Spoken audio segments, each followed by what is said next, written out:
আসসালামু আলাইকুম ওরহমতুল্লাহি ওবরাকাতু। সম্মানিত ভিউয়ার্স, আমি এখন আলোচনা করব মহাবিশ্বের মহাবিশ্বয় আল্লাহর মহান সৃষ্টি মানুষ।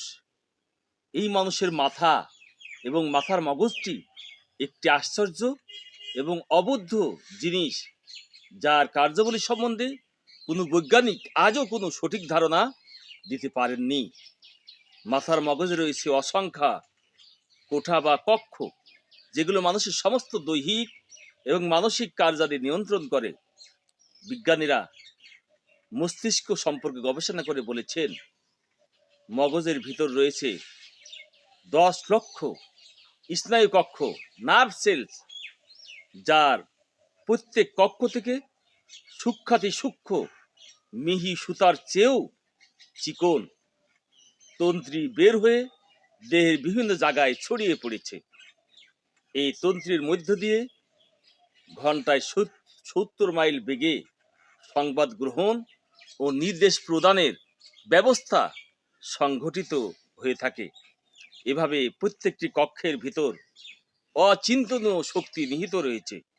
মগজের ভিতর এক্সচেঞ্জ সেন্টার বলে একটা গুরুত্বপূর্ণ কক্ষ রয়েছে, যার ভিতরে কার্যাদি সম্পূর্ণ করতে এত যন্ত্রপাতি লাগে যে সেগুলো যদি কোথাও কোনো স্থানে স্থাপন করা যেত, তাহলে তার আয়তন এতই বড় হতো যে আমেরিকার এম্পায়ার স্টেট বিল্ডিং এর মতো 6টি বিল্ডিং এর প্রয়োজন হতো, এবং এক্সচেঞ্জ সেন্টারের কেবলগুলোর ওজন হতো কয়েকশো টন।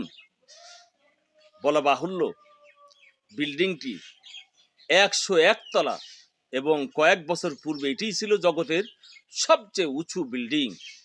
মগজের ভিতরে এই যন্ত্রগুলো যখন অতি দ্রুত কাজ করতে থাকে, তখন তারা ভীষণ উত্তপ্ত হয়। এই উত্তপ্ত যন্ত্রপাতিগুলোকে ঠান্ডা করার জন্য পদ্মা নদীর মতো কয়েকটি নদীর পানি ঢাললে তা ঠান্ডা রাখা যেত। মহা আশ্চর্যের বিষয় এই যে এই এক্সচেঞ্জ সেন্টারটি মগজের ভিতরে অতি সামান্য জায়গা জুড়ে আছে। মানুষের মাথার মগজ যে কি জিনিস এবং উহা কিভাবে কর্মক্ষম হয়ে দেহকে পরিচালনা করে, তা আজও কোনো বৈজ্ঞানিক সঠিক ব্যাখ্যা দিতে পারেননি। সম্প্রতি বিজ্ঞানীগণ মস্তিষ্ক সম্পর্কে আরও একটি আশ্চর্য খবর জানিয়েছেন যে সাধারণ মানুষের মাথার মগজের যে কোষগুলো আছে, তা শতকরা 2 থেকে 3 ভাগ মাত্র সক্রিয় থাকায় মানুষের খাওয়া দাওয়া, চলাফেরা, জ্ঞান বুদ্ধি, বিবেক বিবেচনা ইত্যাদি কাজ করে থাকে।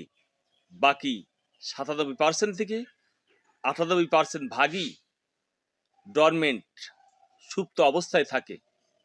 বিভিন্ন অভিজ্ঞতা, পড়াশোনা, বিভিন্ন বাহ্যিক অনুশীলনের মাধ্যমে মানুষ তার মস্তিষ্কের সুপ্ত কোষের সর্বাধিক শতকরা 8 থেকে 9 ভাগ মাত্র কর্মক্ষম করে তুলতে পারে, বাকি সবগুলোই সুপ্ত অবস্থায় থাকে। মস্তিষ্কের কারিগরি কলাকৌশলগুলো যদি কম্পিউটার মেশিন দ্বারা স্থাপন করা যেত, তাহলে এই পৃথিবীর পুরো স্থানটুকুই সেই কম্পিউটার মেশিন বসাতে লেগে যেত।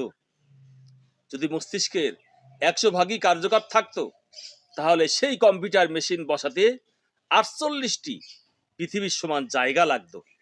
মস্তিষ্কের মগজের এই অতি সামান্য জায়গায় 10 লক্ষ কোঠাবাড়ি এবং এত বড় একটি কম্পিউটারাইজ এক্সচেঞ্জ সেন্টার কোন মহা ইঞ্জিনিয়ার সৃষ্টি করলো জ্ঞানীজনেরা, তা কি একটিবার ভেবে দেখেছে? এসব কি একা একাই সৃষ্টি হয়েছে?